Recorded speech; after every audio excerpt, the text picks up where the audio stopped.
Sayyidina Hasan bin Ali bin Abi Thalib, Sayyidina Hasan bin Fatimah bintun Nabi sallallahu alaihi wasallam, cucu dari Nabi Muhammad alaihi wasallam, yang pernah main-main di atas punggungnya Nabi Muhammad alaihi wasallam. Manusia yang katanya Nabi Muhammad Sayyidah Syibab Ahlil Jannah. Dua orang ini, Hasan Husain, adalah pemimpin pemuda-pemudi surga. Sayyidina Hasan meninggal di usia 53 tahun dalam keadaan diracuni. Siapa yang ngeracun? Gubernurnya, gubernur Madinah. Kenapa ngeracun? Saudaraku sekalian, cinta terhadap kekuasaan. Ini mau penyakit paling ngeri nih. Urusan kekuasaan nih, yang halal jadi haram, yang haram jadi halal. Urusannya kepentingan. Bahkan sampai cucu Nabi nggak dianggap loh ini.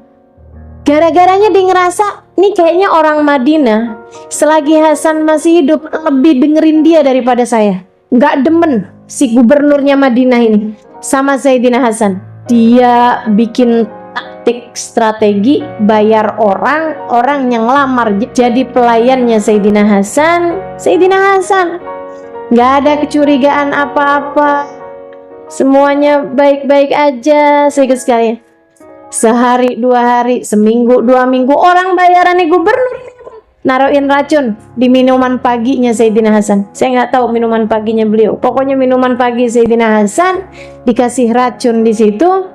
Racun yang paling mematikan diminum air tersebut sampai kemudian beliau langsung kritis, teman-teman saya sekalian. Saat kritisnya dikumpulin keluarganya, termasuk Sayyidina Husain, adiknya, yang paling dekat, sampingnya anak-anaknya, semua keluargaannya kumpul di sekeliling beliau. Ya Allah, ya Allah. Dia kasih isyarat dengan matanya kepada Sayyidina Husain untuk mendekat, karena dia mau menyampaikan pesan-pesan terakhir dalam hidupnya. Deketin telinganya Sayyidina Husain. Sayyidina Hasan bilang, ya Husain, inni araftu man fa'ala hadha bi. Husain, saya tahu siapa yang berbuat ini pada saya. Yang racun saya tahu. Otaknya nih siapa nih saya tahu. Wahai Husain, jika suatu hari nanti kamu mengetahuinya, jadi nggak mau dikasih tahu, gitu ya, harus nggak mau dikasih tahu. Tapi kalau satu hari nanti kamu mengetahuinya, faballigh minni salam, sampaikan salamku padanya.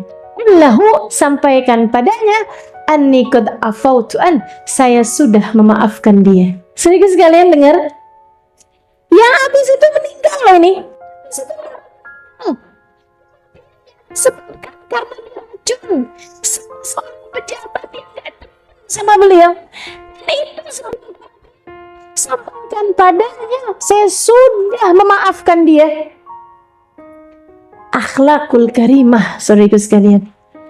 Hati yang lebih lapang daripada samudra. Kenapa bisa begitu? Beliau berpikir nih, gara-gara diracun saya mati syahid di jalan Allah. Wah, dunia juga udah nggak terlalu enak amat juga. Saya mati dengan jalan orang ini, saya matinya jadi syahid. Karena orang matinya diracun kan syahid. Alhamdulillah, mati syahid kan pahalanya luar biasa. Yang kesian dia nih, jangan sampai gara-gara saya dia masuk neraka. Makanya dari sebelum-belum itu, ya Allah, saya sudah memaafkan dia. Gitu. Sianin dia, ya Allah, maafin ya Allah. Masya Allah. Ini saudaraku sekalian, para kasih Allah, nggak pernah keburu mendoakan buruk buat siapapun, karena mereka sibuk mendoakan baik untuk siapapun. Nggak keburu kebencian untuk siapapun, karena mereka terlampau sibuk menebar kebaikan bagi siapapun. Nggak keburu untuk menebarkan permusuhan kepada siapapun, karena mereka adalah hati yang Allah berkata tentang pemimpin mereka, wa ma arsalnaka illa rahmatan, tidaklah kami utus engkau wahai Nabi Muhammad melainkan sebagai bentuk kasih sayang kami kepada seluruh semesta. Mereka bagian dari wa ma arsalnaka illa rahmatan lil alamin. orang-orang yang sibuk menebarkan kebaikan sehingga tidak memiliki waktu untuk menebarkan permusuhan dan kebencian, yang terang-terangan meracuni dia dan menyebabkan kematian baginya, dimaafkan dengan begitu mudah. Saudariku sekalian, kekasih Allah tuh pada kayak begitu, teman-teman sekalian.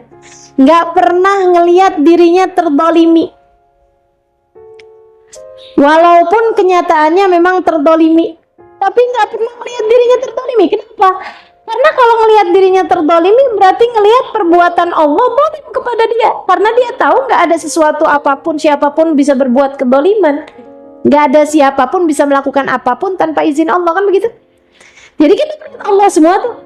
Sementara dia baca dalam Al-Quran, maka Allah bidzallamin lil ibad, Allah tidak pernah berbuat zalim kepada manusia, dan dia melihat semua ya Allah, makanya dia iman.